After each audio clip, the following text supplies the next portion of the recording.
Hey y'all, I'm Shayna and I'm back with another review. This is for Belle Collective Season 4, Episode 5, Love Under New Management.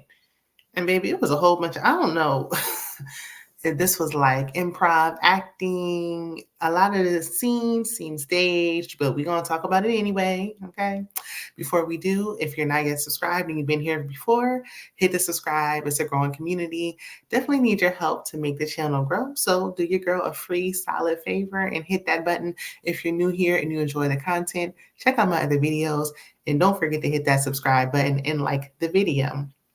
Okay, so we pick up where we left off with Glenn triggering Lateshia. He was mentioning Cliff. This was in front of the black bankers that they're supposed to be partnering with for this commercial. And he up there talking about Cliff said that you would act like this. Cliff told me you would do this. And then telling her to put her game face on. She's like, I got my game face on. He was like, you need to smile.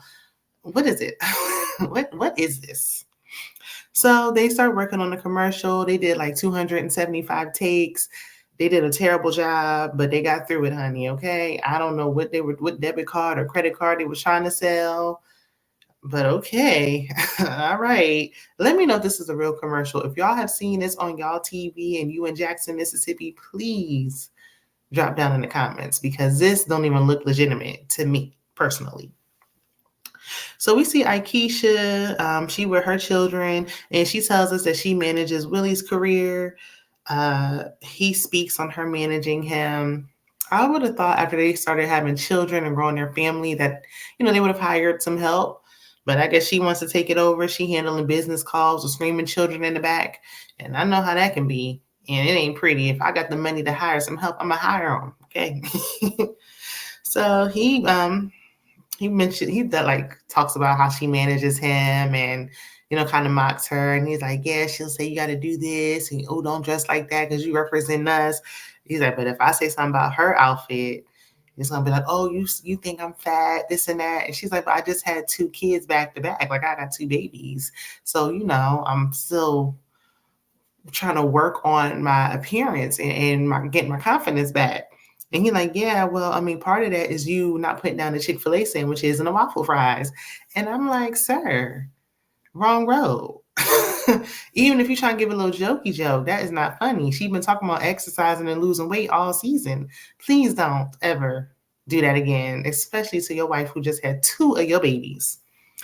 Anywho, Willie wants his family back home in Jersey because that's where they really live instead of down here filming for this show. Now, I heard a while back she was trying to be on Real Housewives of New Jersey. And when that didn't pan out, she had to come down to Mississippi.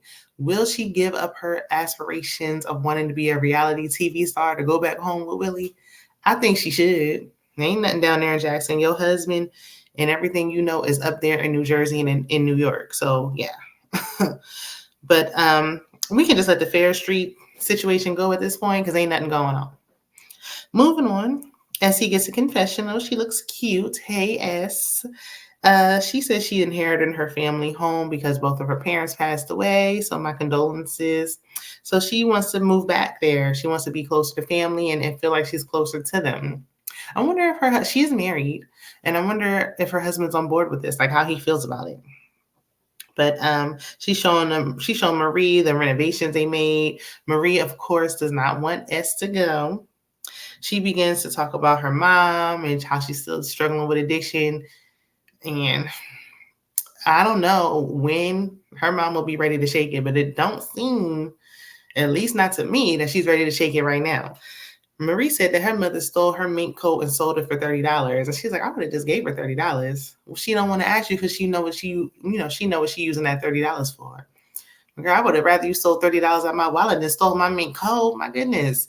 Yeah, you can't have your mama in your house just roaming around unsupervised when she got this situation going on. At least I wouldn't. So Latrice is checking on her never-ending renovations in her warehouse. She wants to put chandeliers up. I'm with Cliff. Chandeliers in the warehouse. I got to see what everything else looking like. How's the rest of the warehouse going to look? Because if it's looking like the Amazon warehouse and you got a chandelier hanging up, it just don't quite fit. I got to see I got to trust the process here. Chris was like, look, he can save her money and she loved money. Okay, cha-ching. He know who he married. Okay. So we see Marie and Aikisha. They meet up for a play date, but Aikisha's son was sick, so she didn't bring her kids. She left them home. And Marie was like, okay, but you could have just told me that and we could have just had drinks instead. I'm with Marie. Now, I did watch like 2 other people's reviews and they didn't have children and they were like, oh, this is fine. Ain't nothing wrong. Y'all don't have children. Y'all don't have children. Most people with children would know, like, listen, if I have an opportunity to have an outing without them, I'd rather not bring them. Why am I bringing my kids and you don't got yours? I'm with Marie on this one. And I was actually with Marie on this entire conversation, surprisingly. So Aikisha asks like how Marie's handling having young children all over again, because she's pretty much raising her grandkids because her son gonna be like 75 still in college, Lord. When is he supposed to graduate? My goodness. Anyway, Aikisha's like, look, I'm in my 40s, I'm exhausted running behind these kids, and I can only imagine. Child, listen, I had my son in my 20s and I had, all this energy and wanted to do all this stuff. And then I had my daughter in my 30s and it just ain't the same. I'm exhausted, worn down, tired. It's really a 2-person job though. And I think when like a lot of it falls on one person, you get overwhelmed and spread a little thin. And in my 40s, ain't no way. No way. Ain't no way. You couldn't pay me. I was supposed to be free in my 40s is what I was supposed to be. But it ain't about me. So basically Marie said the same thing. In her 20s, she was fine, but now she's exhausted. I'd be exhausted too, taking care of my son who's grown children. So you're gonna have to get back here and get you a job, okay? I'm not raising your kids. I will not. So Fair Street comes up, and Marie says that basically Aikisha was trying to do what Lateshia was doing. Like she took her blueprint, and she is. I know y'all might want to tussle down in the comments, but Marie is right. Aikisha is taking Lateshia's blueprint. And Aikisha can get on defensive. She can't compare. She can't even afford what I'm trying to do. Maybe not. Maybe she can. Lateshia was already on the first season. Let's not forget, I've been watching since the first episode. She already was she spent the whole first season trying to put this whole Fair Street, let's get our businesses on Fair Street and get it up and running again. That was her idea the entire first season. Her family was there. Her grandfather did something over there. So that's all she was talking about. Aikisha literally came on the show like, oh, my family has given me, they passed down generational wealth and I have property and I own land on Fair Street and I can get it done.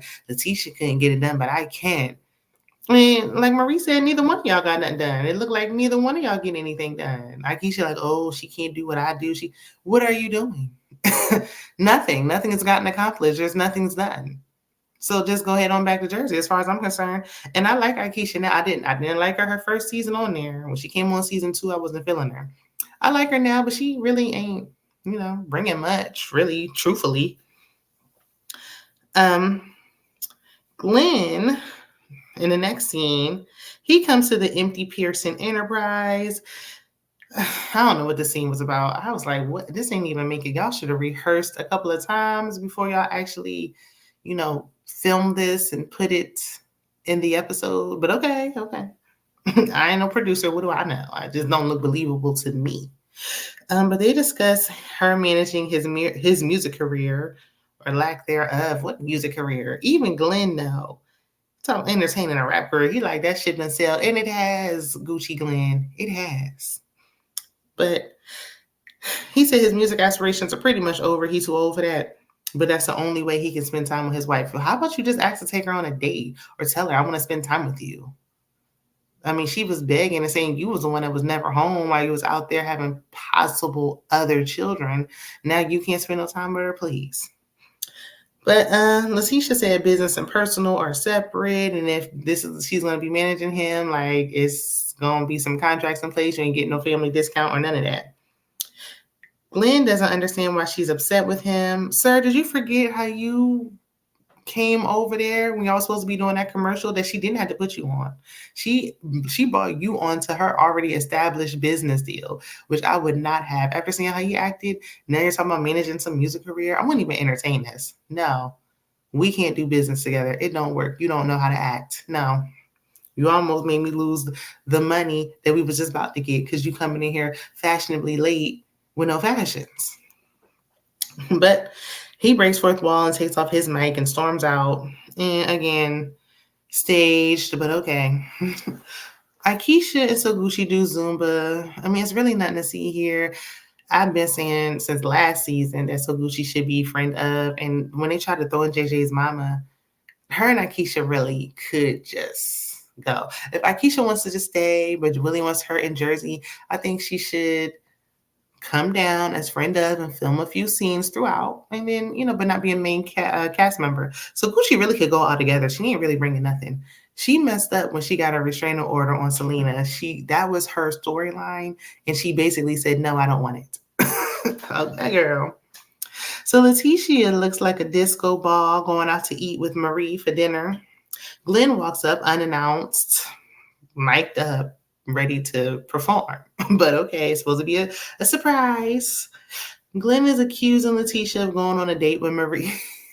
You get on my nerves. He's trying to talk to his wife, but Marie keeps interrupting and over talking him. I will say Marie is extremely territorial. My goodness. Like, that's why Glenn be saying what he be saying. And that's why he think this is a date. Because Marie, that's kind of what you acting a little bit like it is. So Marie's like, I ain't dealing with this. Deuces, like, I'm leaving. I ain't got to deal with this girl. But why would you leave behind? You just got your food and your drink. I would have been taking my food and my drink to go. And then I would leave. So Glenn and Lateshia argue about something, child. I don't know what they were talking about. And that's where the episode ends. Y'all let me know what y'all think about this week's episode down in the comments. And I will see you in the next one. Bye.